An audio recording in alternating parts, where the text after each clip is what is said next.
Почитувани, добар ден. Добро ни дојдовте во вестите на Канал 8. Средните училишта и зградата на општина Кочани ќе добијат фотоволтаични панели за производство на електрична енергија.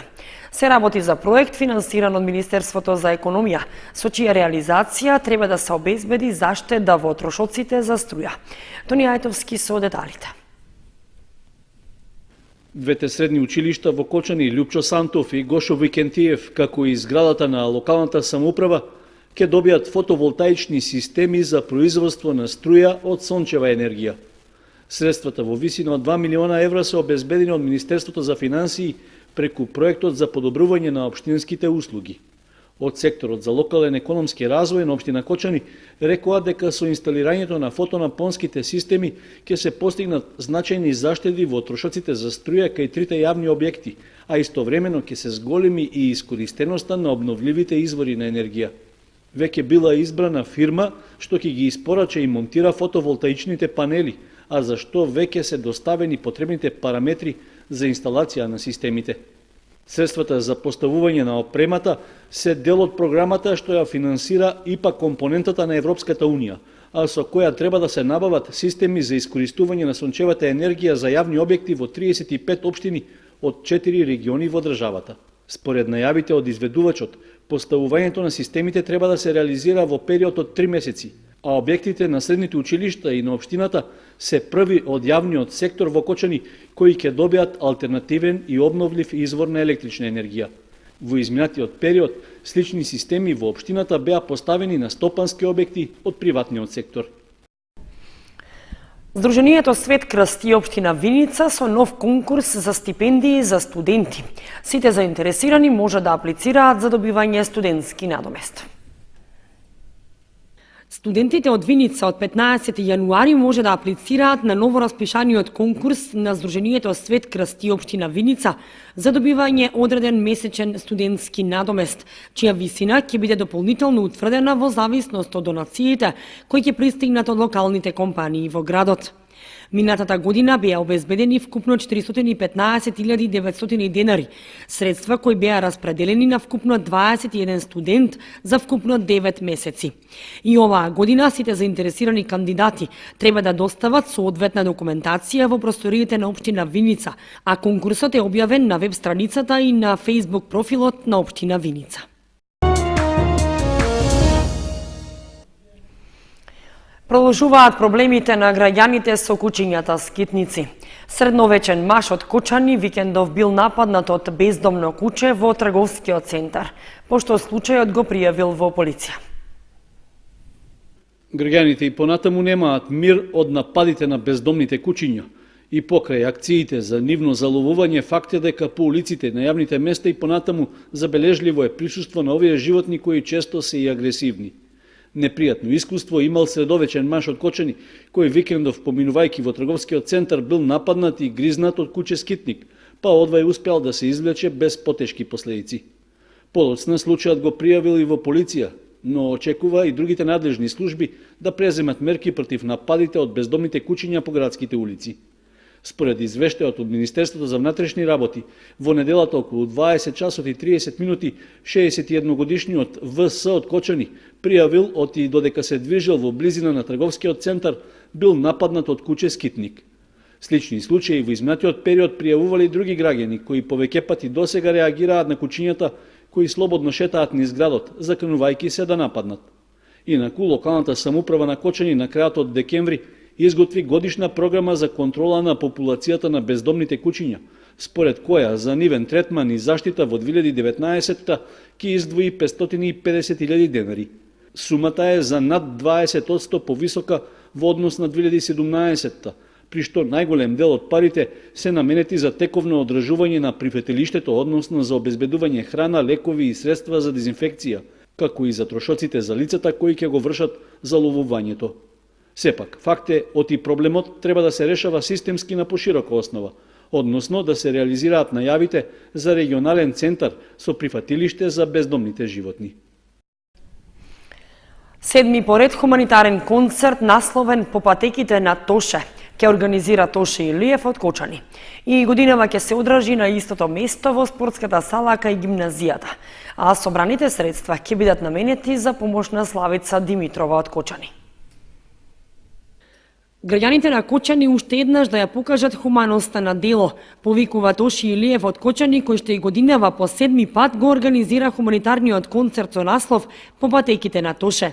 Ќе се одржи на 24 јануари во спортската сала во Кочани, со почеток во 20 часот, со една единствена цел – да и се помогне на Славица Димитрова од Кочани, која боледува од генетско заболување на очите и на која и се потребни финансиски средства за да замине на третман соматични клетки во Русија.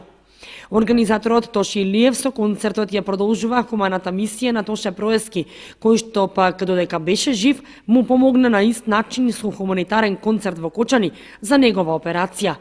Токму и затоа концертот се одржува секоја година на датум блиску до роден денот на Тоше Проески. Овогодинешниот хуманитарен концерт по патеките на Тоше ќе се одржи на 24 четврток во спортската сала кај гимназијата Љупчо Сантов и средствата од продажбата на картите од овогодишниот концерт ќе бидат донирани за Славица Димитрова, која треба да се лекува во Русија.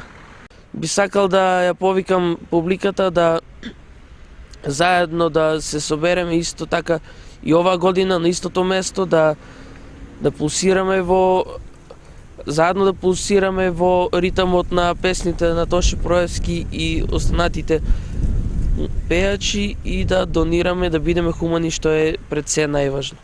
На концертот ќе настапат локални кочански групи Оливер Стаменков, Петар Малинов, Театро Бенд и за оваа година позитивно на поканата на Тоше се одзвали и познатите Филип Божиновски и Александра Јанева, кои што ќе бидат специјални гости на вечерта. Ова е 7-ма година поред на одржување на концертот. Претходните 6 бија организирани исто така за помош на наши сограѓани. Влезницата и годинава изнесува 100 денари. Кај Методи Митев од Кочани, кој боледува од параплегија, почнаа да се гледаат првите резултати од направениот третман соматични клетки во Кина. Тој повеќе нема болки и грчеви во рацете и онесвестувања, а полека почнува и да ги движи нозата. Благодарен е и на лекарите од Кежовица од Штип, каде оди на физикални вежби. Скоро една година помина откако Методи Митев од Кочани беше на операција и третман соматични клетки во Кина. За неколку месеци по завршениот третман, кај Митев почна да се чувствува напредок и подобрување во здравствената состојба. Грачевите и болките во рацете веќе се минато, а нозете почнува полека и да ги движи. Благодарен е и на целосната заложба и ангажирање на лекарите во бањата Кежовица во Штип, каде што Митев секој ден прави физикални вежби и од кои има големо подобрување. Има подобрување, подобрувањето покрај матичните клетки има и многу поголем удел, помогнаа и физикалците од физикалната терапија, од физикалниот тим во Штип, во бањата Кежевица, со чело на доктор Ленче, кои и они се многу, да речеме, луѓе, тим со златни раци, кои се трудат секојдневно со мене заедно, како што се јас потам и се трудам, така и они исто се трудат и се потат за мене да можеме да го постигнеме успехот што се веќе бориме 4 години да можам да застанам на моите носи. До сега дава знаци. Во однос на што е подобрување? Подобрувањето има подобрување, значи почнувам поленка да ги мрдам нозите у прстите, почнувам поленка да ги свивам, значи дава некои знаци на нозите на мрдање, со еден збор кажано, почнува дава некои знаци, ги мрдам нозите. Почнав више на една справа, што ќе ја видат и гледачите на телевизија, на справата веќе почнува да ме устојуват, што на таа справа веќе стојам по непуна минута. Сега си има проблеми со раците, кочеа ми се раците, онесвестував се, говор ми се факише тие работи. Сега го нема, моментално, кинезите ми кажаа, тога кога бев, ми кажаа дека болеста, проблемот е стопиран, дека раците се зачувани, дека нема да го имам веќе тај проблем и точно како што го кажаа тоа и така, и јас од тога навам веќе скоро година време ќе направам како сум бил на примање на матични клетки, више го немам проблем со раците.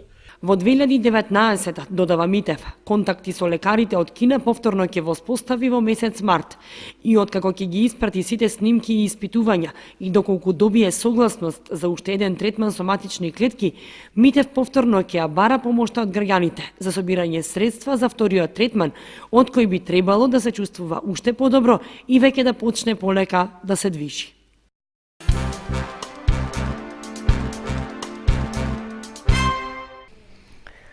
Со новата година започнаа и побројните зачленувања во библиотеката Искра, иако зачленувања може да се вршат и во текот на целата година.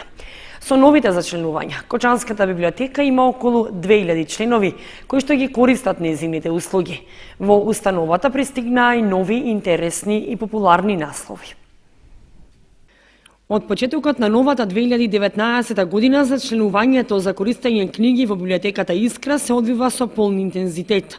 Со новите зачленувања, вкупната бројка на членови во библиотеката изнесува приближно 2000. И годинава Кочанската библиотека нуди попусти за семејни зачленувања. Во почетокот на годината интензитетот на зачленување е зголемен, меѓутоа сепак ние како библиотека еве да ги информираме граѓаните дека зачленувањето е сега од датум до датум, значи не мора многу да брзаат да се зачленат, порано беше во календарската година. Меѓутоа, сепак во јануари месец имаме најмногу зачленувања. Нашите читатели, оние најдобрите со натрпение очекуваат да почне новата година и да се зачленат во библиотеката.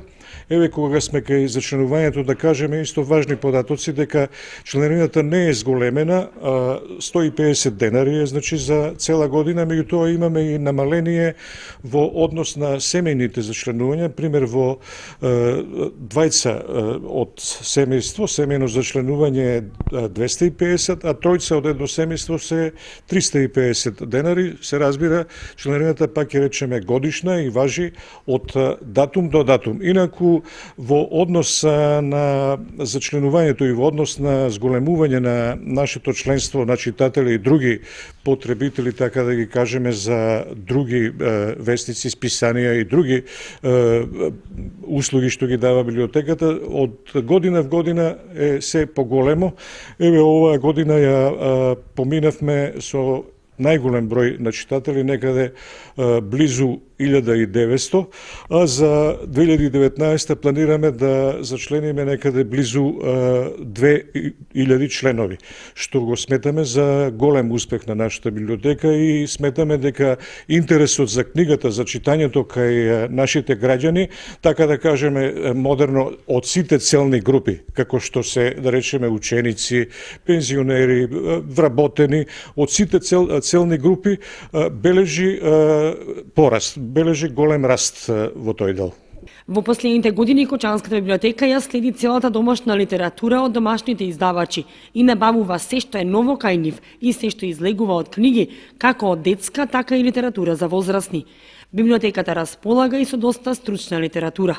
Сега сме снабдени исто така да кажеме со најновите изданија што нашите македонски издавачи ги издаваат во овој момент. Најновите наслови се тука, така да може во секое време она што да речеме нашите читатели или заинтересирани странки го во моментот читаат на сајтовето на големите издавачки куќи, во тој момент или за неколку дена е набавено и во библиотеката тие наслови. За првачињата и годинава остануваат бесплатните зачленувања, кои што нив ги зачленуваат со почетокот на учебната година од 1 септември, а членарината важи до 31 август следната година. Инаку библиотеката прави попис на книги на секој 5 години, така што со последниот попис направен во 2017, точната бројка на книги изнесува 80.000, од кои нешто повеќе од половина се книги за возрастни, а останатите за млада и детска популација. За сите информации и набавени нови книги, читателите може да се информираат на веб страницата на библиотеката.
Почитувани, тука ги завршуваме вестите на Канал 8. Ви благодариме што бевте со нас. Следете не и на нашата веб страница kanal8.mk. Довидување.